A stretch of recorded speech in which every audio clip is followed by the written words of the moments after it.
First thing ఇక్కడ మీరు చూసుకుంటే సెకండ్ ఇయర్ లో 75 out of 75 తెచ్చుకుంటే స్ట్రాటజీ ఏంటి బేసికలీ ఈ స్ట్రాటజీస్ మీరు డే 1 నుంచి ఫాలో అయినా పర్లేదు. అండ్ ఇంకొకటి ఈ వీడియో ఎవరు చూడొచ్చు అంటే సార్ మేము మొత్తం రివిజన్ కంప్లీట్ చేసుకున్నాము సార్ మేము చూడొచ్చు. ఓకే సార్ మేము పాస్ అవ్వాలనుకుంటున్నాం చూడొచ్చు. సార్ మేము కొంచెం పాస్ కంటే ఎక్కువ తెచ్చుకోవాలనుకుంటున్నాము ఈ వీడియో చూడొచ్చా అంటే చూడొచ్చు. అండ్ 75 out of 75 తెచ్చుకోవాలనుకుంటున్నాము మేము చూడొచ్చు అంటే చూడొచ్చు. సార్ తెలంగాణ వాళ్ళు కూడా చూడొచ్చు, దీంట్లో ఏ ఇష్యూస్ లేవు. ఓకే ఏపీ తెలంగాణ అందరూ చూడొచ్చు. నీకేం కావాలి ఫస్ట్ ఒక స్ట్రాటజీ తెలుసుకుందాం. ఆ స్ట్రాటజీ కంటే ముందు నేను పేపర్ ప్రెజెంటేషన్ ఎలా ఇవ్వాలో ఆ పాయింట్ కూడా నేను చెప్పేస్తాను. నువ్వు జాగ్రత్తగా విను. ఫోకస్ ఏంట్రా రే 30 minutes కంటే ఎక్కువ తీసుకోను. సో జాగ్రత్తగా చూడండి. ఫస్ట్ థింగ్ ఇస్ ఫస్ట్ అరే ఏ చాప్టర్ నుంచి ఏమొస్తుంది బ్లూ ప్రింట్ నేను ఆల్రెడీ తీసుకొచ్చాను but still steps to follow అనమాట. బ్లూ ప్రింట్ ఏదైతే ఉందో అది దగ్గర పెట్టేసుకో. ఓకే బ్లూ ప్రింట్ పెట్టుకున్నాక దీని తర్వాత chapter wise very short answers ఎందులో వస్తుంది, షార్ట్ ఆన్సర్స్ ఏ క్వశ్చన్స్ లోకి వస్తున్నాయి, ఏ చాప్టర్ లోకి వస్తున్నాయి, ఏ చాప్టర్ కి ఎంత వెయిటేజ్ ఉంది అది చూసుకోవాలి. That is very short answers questions ఏంటి VSAQs ఏవైతే ఉన్నాయో అవి, అండ్ షార్ట్ ఆన్సర్స్ క్వశ్చన్స్ ఏవైతే ఉన్నాయో అవి, and next one long answer questions A chapter నుంచి వస్తున్నాయో అవి, అండ్ పేపర్ ప్యాటర్న్ ఎలా ఉండబోతుంది. నెక్స్ట్ స్టెప్ మీ బ్లూ ప్రింట్ తీసుకున్న తర్వాత ఏ సెక్షన్ లో ఏ ఉంటాయి ఐ హోప్ మీకు తెలిసిపోయి ఉంటది. బట్ స్టిల్ నేను మళ్ళీ చెప్తున్నాను ప్యాటర్న్ మళ్ళీ ఒకసారి చూసుకోండి. చూసుకున్న తర్వాత ఓకే ఈ చాప్టర్ నుంచి LAQs రాస్తుంది, ఈ చాప్టర్ నుండి వెరీ షార్ట్ ఆన్సర్స్ వస్తుంది, అండ్ ఈ చాప్టర్ నేను డిఫికల్ట్ గా ఉంది అనిపిస్తే సో ఆ చాప్టర్ నుంచి లాంగ్ ఆన్సర్స్ ఏదైతే ఉందో వదిలేసుకోవాలని ఛాన్స్ ఏదైతే ఉందో అలా ప్లాన్ చేసుకోండి. అందుకే నేను ప్యాటర్న్ చూసుకోమని చెప్తున్నాను. This is the point number 2. Step number 3 ఏంటంటే అండ్ ఈ స్టెప్స్ ఏవైతే నేను చూపిస్తున్నానో అది కూడా నేను మీకు ఇస్తాను డీటెయిల్ గా ఏ స్టెప్ లో ఇది ఫాలో అవ్వాలి ఏంటని చెప్పి నేను డీటెయిల్ గా ప్రొవైడ్ చేస్తాను. ఎండ్ వరకు చూడు సరిపోతుంది. Okay next PYQs. ఈ PYQs సంబంధించినది PYQs and you can consider it is the most important questions ఏవైతే ఉన్నాయో మోస్ట్ ఇంపార్టెంట్ క్వశ్చన్స్ ఇవి ఆల్రెడీ నేను క్లాస్ రూమ్ లో 2 మార్క్స్ కింద 2A సంబంధించింది 2 mark questions 4 mark questions short 7 mark questions అన్ని చేశాను. అండ్ మీకు కన్సైజ్ గా ఒక PDF కూడా ఇచ్చాను. అందులో అన్ని ఆల్ టైప్ ఆఫ్ క్వశ్చన్స్ ఉన్నాయి, అన్ని PDF కూడా ఇచ్చాను విత్ సొల్యూషన్స్ కూడా ఉంటాయి. నేను క్లాస్ రూమ్ లో డిస్కస్ చేసింది ఆ PDF మన ప్రీవియస్ క్లాసెస్ లో ఉంటాయి, వెళ్ళి మీరు చూసుకోండి ఆ ప్లేలిస్ట్ లో. లేదు అంటే ఈ వీడియో కింద డిస్క్రిప్షన్ లో మీకు ప్రొవైడ్ చేసి పెడుతుంది PDF. ఆ PDF నుంచి జనరేట్ చేసుకో. లేదు అంటే మన టీం పిన్ కామెంట్ లో కామెంట్ చేస్తారు, అక్కడ నుంచి నువ్వు PDF జనరేట్ చేసుకో. Those are the most important questions అనుకో, మోస్ట్ రిపీటెడ్ క్వశ్చన్స్ కూడా అనుకో. సార్ క్వశ్చన్స్ ఉన్నాయి ఆ PDF లో క్వశ్చన్స్ ఉంటుంది సార్, క్వశ్చన్ తో పాటు సొల్యూషన్ కూడా మేము చూడాలనుకుంటే అంతకు ముందు నేను 2 marks 4 marks అండ్ 7 marks సంబంధించింది 2A 2B అన్ని సజెస్ట్ చేశాను. ఆ PDF లో కూడా నేను సొల్యూషన్స్ కూడా ప్రొవైడ్ చేశాను. ఒకటే కన్సైజ్ PDF చేశాను. సో ఆ PDF లో మీకు దొరికేస్తుంది. ఆ PDF డౌన్లోడ్ చేసుకోండి విత్ సొల్యూషన్ కావాలనుకుంటే. జస్ట్ మాకు క్వశ్చన్ సాల్వ్ సార్ అనుకుంటే ఈ వీడియో కింద ఆర్ పిన్ కామెంట్ లో ఆర్ డిస్క్రిప్షన్ లో మీకు దొరికేస్తుంది. ఆ PDF నుంచి డౌన్లోడ్ చేసుకోండి. Those are the most important questions PYQs అనుకోండి మీరు. డన్. ఇవి అయిపోయిన తర్వాత next what we need to do here. So comes to that presentation. Okay presentation ఎలా ఇవ్వాలి నేను విత్ ద హెల్ప్ ఆఫ్ ఒక క్వశ్చన్ కూడా నేను చూపిస్తాను మీకు హౌ టు ప్రజెంట్ అని చెప్పి. Okay done. అది మీరు ఫాలో అవ్వాల్సిన నెక్స్ట్ స్టెప్ ప్రజెంటేషన్ ఏదైతే ఉందో. దీనికి ప్రజెంటేషన్ కంటే ముందు రివిజన్ వేసేసుకుందాం మనం. స్టెప్ నెంబర్ 4 లో దిస్ ఇస్ రివిజన్ వేసేసుకుందాం. ఇవి రీకాల్ చేసుకోండి. సార్ ఎలా కాన్సెప్ట్ PYQs ఎలా ఖతం చేయాలి ఏంటి అంటే then you can see here. వీటికి సంబంధించిన నేను 2 marks రివిజన్ ఎలా చేయాలి మనం అంటే 2 marks సంబంధించింది అండ్ 4 marks సంబంధించింది 7 marks సంబంధించింది లేటెస్ట్ వీడియోస్ ఉంటాయి. వాటిని 2x స్పీడ్ లో పెట్టుకొని చూడండి. అండ్ ఎవరైతే ఆ సెషన్ ఆల్రెడీ విన్నారో వాళ్ళు రివైజ్ చేసుకోండి ఆ PDF నుంచి. సార్ మరి వాట్ అబౌట్ దిస్ సార్, మేము ఈ 2 marks 4 marks 7 marks వినలేదు సార్, మా కోసం మ్యారథాన్ చేయండి. Yes there is announcement, marathon ఉంటుంది. సో ఎప్పుడు దట్ ఈస్ సండే రోజు మహా marathon. I'm going to take more than 7 hours is minimum, 7 to 8 hours is minimum. Marks ఎంతైనా వెళ్ళొచ్చు. ఆ మ్యారథాన్ లో సార్ ఇప్పటి వరకు మేము ఏమీ చదవలేదు, ఆ మ్యారథాన్ చూసుకుంటే సరిపోతుందా, అందులో ఉన్న క్వశ్చన్స్ చూసుకుంటే సరిపోద్దా, ఇప్పుడు మీరు PDF ప్రొవైడ్ చేశారు కదా దాంట్లో నుంచి క్వశ్చన్స్ వస్తే సరిపోతాయా, అన్నిటికీ కంప్లీట్ గా ఎవరైతే రివిజన్ చేయాలనుకుంటున్నారో వాళ్ళకి మ్యారథాన్ యూజ్ అవుతుంది. లేదు ఇప్పుడే స్టార్ట్ చేసాం సార్ ప్రిపరేషన్, ఈ 4 రోజుల గ్యాప్ లో మేము చదవాలనుకుంటున్నాం, పాస్ అవ్వాలనుకుంటున్నాము, యావరేజ్ కంటే కొంచెం ఎక్కువ స్కోర్ తెచ్చుకోవాలనుకుంటున్నాము, వాళ్ళకి కూడా యూజ్ అవుతుంది. సో ఇది రివిజన్ సంబంధించిన థింగ్ అనమాట. Next comes to that step number 5 presentation. Step number 5 ఏంటి ప్రజెంటేషన్. ఎలా ప్రజెంట్ చేయాలి నేను with the help of a question కూడా నేను చూపిస్తాను. Specially comes to the long marks. Long answers లోకి వచ్చేసరికి మనకు డెఫినెట్ గా ఇక్కడ 7 marks ఉంటాయి కదా, ఈ 7 marks ని ప్రాపర్ గా ప్రజెంట్ చేయకపోతే నీకు 7 marks వచ్చే ఛాన్స్ మిస్ అయిపోతావు. ఓకే, దాన్ని ఎలా ప్రజెంట్ చేయాలి ఏంటి అనేది ఇప్పుడు నేను చెప్తాను. Okay, these are the 5 steps మనం ఫాలో అయ్యామనుకో, ఇదే ఎగ్జామ్ కాదు, ఏ ఎగ్జామ్స్ కన్నా ఇవే స్టెప్స్ ఉంటాయి బేసికల్లీ. ఓకే, ఎగ్జామ్ ప్యాటర్న్ ఏంటి, బ్లూ ప్రింట్ ఏంటి అది తెలుసుకో, దాని తర్వాత ప్యాటర్న్ ఎలా ఉండబోతుంది అది తెలుసుకో, అండ్ PYQs అది, అండ్ రివిజన్, ప్రజెంటేషన్, అండ్ మీరు ఏదైతే అడుగుతున్నారో గెస్ట్ పేపర్, ప్రెడిక్టెడ్ పేపర్ అది కూడా నేను చేపిస్తాను. ఓకే, సండే రోజు మ్యారథాన్ ఉంటుంది, ఇది క్లియర్. ఈ పాయింట్ నెంబర్ రివిజన్ ఏదైతే ఉందో, అంతకుముందు ఆల్రెడీ ఎవరైతే చూడాలనుకుంటున్నారో 2H స్పీడ్ లో పెట్టుకొని ప్రీవియస్ వీడియోస్ చూసుకోండి. ఓకే, లేదు అంటే సండే రోజు వెయిట్ చేయండి. సండే రోజు 11 o'clock మీకు స్టార్ట్ అవుతుంది మోస్ట్లీ మ్యారథాన్. ఆ రోజు మీకు కంప్లీట్ గా అర్థమైపోతుంది. ఇది రివిజన్ సంబంధించింది. Sir comes to the blue print. Blue print చూసుకోండి, ఇది మీకు సంబంధించిన 2A సంబంధించిన సిలబస్. సో ఇందులో నుంచి నేను వెరీ షార్ట్ ఆన్సర్స్ ఇవి, షార్ట్ ఆన్సర్స్ ఇవి, లాంగ్ ఆన్సర్స్ ఇవి అని చెప్పి డీటెయిల్ గా ఏ చాప్టర్ నుంచి ఏమిస్తాయి ఇది కూడా నేను ప్రొవైడ్ చేస్తాను. And comes to that next step ఏంటని చెప్పినాను, ప్యాటర్న్ ఏ సెక్షన్ నుంచి ఎన్ని వస్తాయి అది మీరు తెలుసుకున్నారు. ఓకే, అండ్ ఇంపార్టెంట్ క్వశ్చన్స్ ఏవైతే ఉన్నాయో ఈ వీడియో కింద డిస్క్రిప్షన్ లో ఉంటుంది, అండ్ చార్ట్ సెక్షన్ లో మీకు పిన్ చేస్తారు. అక్కడ నుంచి ఆ PDF డౌన్లోడ్ చేసుకోండి, more than enough. Okay, comes to the paper presentation. Paper presentation లో ఫస్ట్ ఆఫ్ ఆల్ ఇక్కడ ప్రజెంటేషన్ కిందకి వస్తే 7 marks క్వశ్చన్స్ ఏవైతే ఉన్నాయి, ఎస్పెషల్లీ ఈ 7 marks క్వశ్చన్స్ ఏవైతే ఉన్నాయో చూడు, దేంట్లో 7 marks యాక్చువల్లీ పేపర్ కరెక్ట్ చేసిన వాళ్ళ దగ్గర ఏముంటుందంటే కీ పేపర్ ఉంటుందమ్మా. మీరు రాసిన questions especially comes to the LAQs లో మీకు ఫుల్ మార్క్స్ రావాలి అంటే, సో అక్కడ మీరు జాగ్రత్తగా చేయాల్సిన పాయింట్ ఏంటంటే కొన్ని స్టెప్స్ ఫాలో అవ్వాల్సి వస్తుంది. ఆ స్టెప్ ఏంటి అంటే, ఫస్ట్ థింగ్ నేను చెప్తాను, నేను చూపిస్తాను విత్ ద హెల్ప్ ఆఫ్ ఒక్కో క్వశ్చన్ కూడా మీకు చూపిస్తాను, మీకు అర్థమైపోతుంది. ఓకే, సో ఫస్ట్ క్వశ్చన్ వచ్చేసరికి ఇచ్చిన క్వశ్చన్ లో గివెన్ డేటా ఉండాలి సార్. మీరు ప్రాపర్ గా రాయాలి గివెన్ డేటా. చెప్తాను how it is marks distribution. Actually మీకు పేపర్ కరెక్ట్ చేసే వాళ్ళ దగ్గర కీ పేపర్ అని ఉంటుంది. ఆ కీ పేపర్ లో దీనికి ఇన్ని మార్క్స్ అని డివైడ్ అయి ఉంటాయి. అన్ని కనిపిస్తేనే మీకు 7 out of 7 వస్తాయి. లేదు అంటే మార్క్స్ కట్ చేయడానికి ఛాన్స్ ఉంటుంది. మోస్ట్లీ అందరికి డిపెండ్స్ అపాన్ ద టీచర్ మీద కూడా ఉంటుంది. కొంతమంది వేసేస్తారు, లేకున్నా కొంతమంది స్ట్రిక్ట్లీగా చూస్తారు. So it is up to their level. Okay, so అందుకోసమే మనం ఏ టీచర్ కరెక్ట్ చేసినా కూడా మన మార్క్స్ తీయకుండా ఉండేలా నేను ఈ పేపర్ ప్రజెంటేషన్ ఇవ్వమంటున్నాను. నేను అర్థమవుతుందా? ఫస్ట్ పాయింట్ గివెన్ డేటా ఉండాలి. గివెన్ డేటా ఉండాలి అంటే సపోజ్ డైరెక్ట్ గా ఎలా రాశారు అలా కాదు, డీటెయిల్ గా ఉండాలి. ఎగ్జాంపుల్ చెప్తాను. ఫర్ సపోజ్ లెంత్ ఇచ్చాడమ్మా క్వశ్చన్ లో, లెంత్ ఇచ్చాడు. Example length is given to us 20 centimeters. ఇలా రాయకూడదు. ఫస్ట్ థింగ్ ఇలా రాయకూడదు. డీటెయిల్ గా లెంత్ అని రాయి.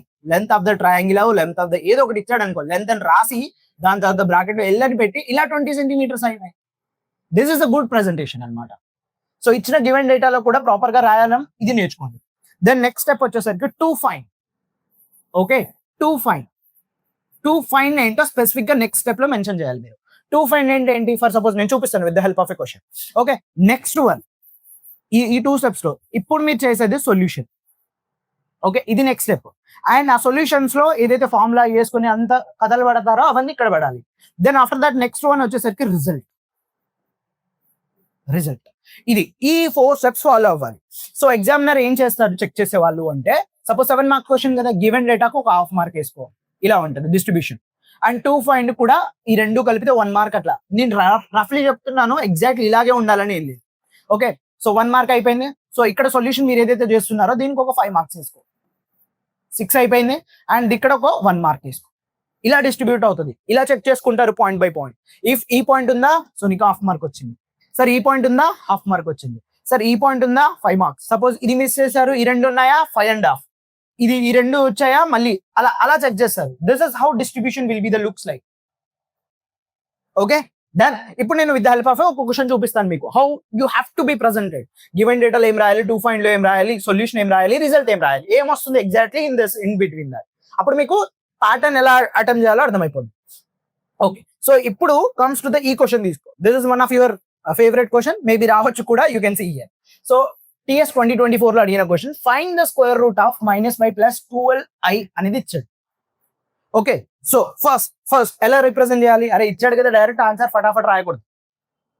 ఓకే, రైట్ రాయకూడదు. సో ఏం రాస్తాము అంటే గివెన్ డేటా. ఎస్, ఇది షార్ట్ ఆన్సర్స్ కి అవసరం లేదు, బట్ లాంగ్ ఆన్సర్స్ కి నేను చెప్తున్నాను, especially long answers. Given data ఏం ఇచ్చారు, given complex number as given complex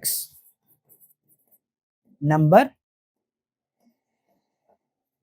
that is -5 + 12i అని ఇచ్చారు. దిస్ ఇస్ నెక్స్ట్ పాయింట్ వచ్చేసరికి టు ఫైండ్ అంటే ఏం క్యాలిక్యులేట్ చేయమంటున్నాడు? That is square root of it అంటే that is square root of complex number. What they are asking? Square root of complex number, that is under root of z. Okay, next one what they are asking? మళ్ళీ next step మనం ఏం కనిపించాలని చెప్పిన solution. దానికి solution ఏంటి? Square root of this. So okay, so square root of this అంటే ఇప్పుడు solution part. ఇక్కడ ఇప్పటి వరకు నేను ఏం చేయలేదు, ఇచ్చిన క్వశ్చన్ యాస్టీజ్ అలాగే వాడాను, ఏమీ చేయలేదు. సో సొల్యూషన్ ఏం చేస్తాను? That is under root of z will be equal to, that is given to us under root of -5 plus 12i. ఇది ఇచ్చాడు. సో దీన్ని ఇప్పుడు సింప్లిఫికేషన్ చేయి. సింప్లిఫికేషన్ ఎలా చేస్తావు నువ్వు? Squaring on both side, or లేదు అంటే డైరెక్ట్ ఫార్ములా మెథడ్ యూస్ చేసుకొని చేసుకోవచ్చు. ఇది ఎలా క్యాలిక్యులేట్ చేస్తాము? అండ్ అది కూడా ఇలా మల్టిపుల్ పెన్స్ కాకుండా you can see we know that ఇలా అని చెప్పి వీ నో దట్ దీన్ని రెండు డిఫరెంట్ వేస్ లో చేస్తాం కదా. So we know that square root of z will be equal to what? Plus or minus under root of modulus of z plus x if z will be equal to x plus iy అనుకుంటే, divided by 2 plus minus i under root of 4 z plus modulus of a z minus x divided by 2. So this is the kahani. Okay, ఇలా పెట్టేసిన తర్వాత ఇది formula అన్నప్పుడు దీన్ని box లో పెట్టు. Actually ఫార్ములాని box లో పెట్టు సరిపోతుంది. ఇలా కొంచెం నీట్ గా ప్రెజెంట్ చేయి. దెన్ ఆఫ్టర్ దట్ ఇందులో పెట్టేసాయి. ఇందులో పెట్టేసాయి. ఏదైతే వాల్యూ వచ్చిందో అందులో పెట్టేసాయి. అందులో పెట్టేసిన తర్వాత నీకు ఏదైతే ఆన్సర్ వస్తుందో దాన్ని మనం ఇక్కడ రాస్తావు ఫైనల్ గా. So z will be equal to under root of z will be equal to అది వచ్చేస్తుంది కదా, అది రాస్తావు. రాసిన తర్వాత రిజల్ట్ ఏదైతే ఉందో దాన్ని కొంచెం హైలైట్ చేస్తాం. రిజల్ట్ ఏదైతే ఉందో the required square root of complex number అని చెప్పి ఇలా ఒక ఐఫన్ ఇచ్చేసి ప్రాపర్ గా రాస్తాం అనమాట. ఇది లాంగ్ ఆన్సర్ లో చాలా చాలా యూజ్ అవుతుందమ్మా. The required answer or required square root of అని చెప్పి రాయాలి ఇక్కడ. Or square root of that complex number అని చెప్పి డైరెక్ట్ గా కూడా రాసుకోవచ్చు. ఏదైతే ఆన్సర్ వస్తుందో అది. This is how you need to present it neatly అనమాట. చూడు హెడ్డింగ్ ప్రాపర్ గా. ఇక్కడ వరకు నేను ఏం చేయలేదు సార్, ఇక్కడ వరకు ఇదంతా క్వశ్చన్ లో ఉన్న డేటా అని రాశాను. లాంగ్ ఆన్సర్ లో కొంతమంది మంచోళ్ళు ఉన్నారు అనుకోండి, జస్ట్ ఇలా రాసిన ఇది క్వశ్చన్ లో ఉన్న ఇన్ఫర్మేషన్ ఒక మార్క్ వేస్తారు. ఇన్ కేస్ నువ్వు బార్డర్ లో ఉన్నావు, జస్ట్ 1 or 2 మార్క్స్ చేస్తే పాస్ అవుతావు. అలాంటప్పుడు ఇది హెల్ప్ అవుతుంది జాగా ప్రాపర్ గా. అండ్ లేదు, నీ మార్క్స్ కట్ చేయడానికి నీకు 75/75 రావాలనుకుంటున్నావు, సో మార్క్స్ కట్ చేయడానికి స్కోప్ లేకుండా ప్రాపర్ గా ఉంటుంది ఇలా ప్రజెంట్ చేయడం వల్ల. Got it? ఇప్పుడు అర్థమైందా? So how it will be useful అనమాట ఈ 4 స్టెప్స్ ఏదైతే, specially comes to the long answer. And వచ్చిన ఆన్సర్ ఏదైతే ఉందో దాన్ని కూడా బాక్స్ చేయడం. ఏదైనా ఫార్ములా ఉన్నప్పుడు డైరెక్ట్ ఫార్ములాలో సబ్స్టిట్యూట్ చేసి డైరెక్ట్ వెళ్ళిపోకుండా ఆ ఫార్ములా రాసి దాని తర్వాత సబ్స్టిట్యూట్ చేయడం. ఇలా వచ్చిన దాన్ని బాక్స్ లో పెట్టడం. ఇవన్నీ చిన్న చిన్న పాయింట్స్, బట్ ప్రెజెంటేషన్ లో it makes very big difference అనమాట. Long answer specially comes to the long answer. Short answers కి ఇలా వేస్ట్ చేయొద్దు రే. వెరీ షార్ట్ ఆన్సర్స్ కి వేస్ట్ చేయొద్దు. అర్థమవుతుందా? గివెన్ డేటా టు ఫైండ్ అని రాయొద్దు, బట్ ఇలా రాయకుండా డైరెక్ట్ గివెన్ కాంప్లెక్స్ నెంబర్ ఇది ఇలా వెళ్ళిపోండి. షార్ట్ ఆన్సర్స్ కి వెరీ షార్ట్ ఆన్సర్స్ కి కాదు, షార్ట్ ఆన్సర్స్ కి రాయొచ్చు మీరు ఇలా. లాంగ్ ఆన్సర్స్ కి అయితే డెఫినెట్ గా ఇదే ప్యాటర్న్ ఫాలో అవ్వాలి. డన్? అర్థమవుతుందా? This is how you need to present it neatly. So మీరు లాంగ్ ఆన్సర్ స్పెషల్లీ ప్రజెంట్ చేసేటప్పుడు ఈ 4 పాయింట్స్ ఉన్నాయా లేదా చెక్ చేసుకో ఒకసారి జాగ్రత్తగా. గివెన్ డేటా హైలైట్ చేసావా లేదా? అరే లేదు ఏదైనా మిస్ చేశాను అంటే దాన్ని ఇలా ఇష్టం వచ్చినట్టు కొట్టేది ఇలా. Just you have to that any corrections ఉన్నాయనుకో ఇలా ఒక స్క్వేర్ గీసేసుకో, బస్, దట్స్ ఇట్. ఆర్ లేదు స్క్వేర్ గీయకుండా బస్, that's it. Not multiple times per second, only once, అంతే. అదొకటి చూసుకోండి ప్రజెంటేషన్. అండ్ మ్యాథమెటిక్స్ లో చూసుకునేటప్పుడు సబ్స్టిట్యూట్ చేసేటప్పుడు జాగ్రత్తగా పెట్టుకోండి. ఓకే చలో, that's it for the today session. So కలుద్దాం మళ్ళీ. మీ టైం ఇంకా వేస్ట్ చేయదలుచుకోలేదు. These are the strategies, steps you have to follow. ఎవరైతే మళ్ళీ ఇప్పుడే వచ్చారో చూసేసుకోండి. దీనికి సంబంధించిన బ్లూ ప్రింట్ ఇక్కడే ప్రొవైడ్ చేస్తాను. అండ్ ప్యాటర్న్ ఏదైతే ఉందో మీకు తెలుసా ఆల్రెడీ. అండ్ PYQs ఏవైతే ఉన్నాయో డిస్క్రిప్షన్ లో ఆ కామెంట్ సెక్షన్ లో పిన్ చేయబడుతుంది. రివిజన్ సంబంధించింది అంతకుముందు ఆల్రెడీ నేను చేశాను. ఆ వీడియోస్ 2x స్పీడ్ లో పెట్టి చూసుకోండి. లేదు సార్ మళ్ళీ మేము వినాలనుకుంటున్నామంటే మ్యారథాన్కి వచ్చేసేయండి సండే రోజు at 11 o'clock. ఓకే, ప్రజెంటేషన్ సంబంధించింది, ఎస్పెషల్లీ లాంగ్ ఆన్సర్స్ కి ప్రజెంటేషన్ ఎలా ఇవ్వాలి, ఇవి స్టెప్స్ యూస్ చేసుకొని చెప్పాను. అండ్ ఇంకా కొంచెం డీటెయిల్ గా చెప్పండి అంటే క్వశ్చన్ తీసుకొని మరీ చెప్తాను. So yes, that's it. ఇది డెఫినెట్ గా you are gonna crack this with the help of this strategy. అన్ని ఎగ్జామ్స్ కి అప్లికబుల్. కాకపోతే థియరిటికల్ ఎగ్జామ్ లో స్టెప్స్ 2 ఫైండ్ ఇవన్నీ ఉండవు కదా sir. So yes, thanks for watching this video. జై హింద్.